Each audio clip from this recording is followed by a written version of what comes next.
දැන් මේක හත් පොළොවේ නාගෙනනේ තියෙන සහෝදරයා. මේක එළියට දාපු ගමන්ම බඩු ටික මාට්ටුයි. මිනිස්සු ඔක්කොම කියන්න ගත්තා. දැන් ඕවා මං කියන්නේ ඩිජිටල් වලින් වෙනස් කරාද නොකරාද කියන එක හොයන එක මහ දෙයක් නෙවෙයි. අද පොතක් ලිව්වොත් ඒ පොත කාගෙන් හරි කොපි කරපු එකක්ද?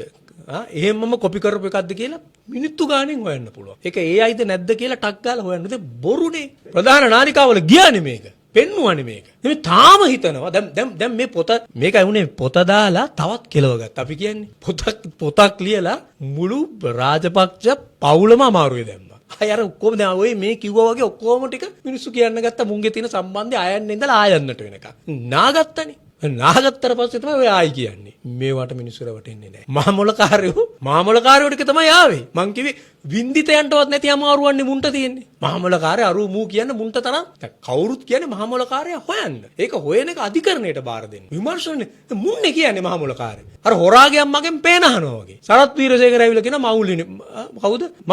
මවුලාන කෙනෙක් ගැන. අවුරුදු දෙකකට කලින්. මේ ගම්මන් පිළ ඇවිල්ලා කියන සහරාන් කියලා. එකම කඳවුරේ උන්ට එක බොරුවක් කියන්න බෑනේ. එක එකාව කියනවා. බයට නෙමෙයි. මිනිස්සුන්ට මේකෙන් පීඩාවටපත් වෙච්ච මිනිස්සුන්ටවත් නෑ මේ වගේ කඩි කුලප්පුවක් අරුමුයි කියන්නේ. කවුරුත් කියන්නේ නෑනේ. අරුද මුද කියලා කියන්නේ මේක හොයන්න. මිනිස්සු ඉවෙන් දන්නවා මේක කුමන්ත්‍රණයක්. මේ කුමන්ත්‍රණය කළේ කවුද කියලා අධිකරණය හොයන්න කියලා. ඒකනේ කියන්නේ. බුද්ධ්‍යංශ ධෛර්යමත් වෙන්න අවශ්‍ය නෑනේ. මේකෙන් හොයන්නේ බුද්ධ්‍යංශවල ප්‍රශ්නයක් නෙමෙයිනේ. බුද්ධ්‍යංශ විනාශ කරලා මේක සම්පූර්ණයෙන්ම සැලසුම් සාගත කුමන්ත්‍රණයකට යොදා ගැනීම. බුද්ධ්‍යංශයේ නමින් සැලසුම් සාගත කුමන්ත්‍රණය. ඉතින් යුද හමුදාව, නාවික හමුදාව මේ හමුදාවලට කොතරම් අපරාධයක් කරාද රාජපක්ෂලා? යුද්ධෙන් පස්සේ හමුදාව සම්පූර්ණයෙන්ම යොදාගත්තේ තමන්ගේ විරුද්ධවාදීන් ඝාතනය කරන්න. මාධ්‍යවේදීන් ඝාතනය කරලා. ඔයගොල්ලෝ දන්නවා. අපි ඉතින් අමුතුවෙන් කියන්න අවශ්‍ය නෑ. නාවික හමුදාව යොදාගත්තේ තමන්ගේ දරුවත් එක්ක සෙල්ලම් කරන තමන්ගේ දරුවන්ට වඩා හොඳ ක්‍රීඩකයන්ව මරන්න අම්මලා යොදාගත්තේ. හමුදාව යොදාගත්තේ.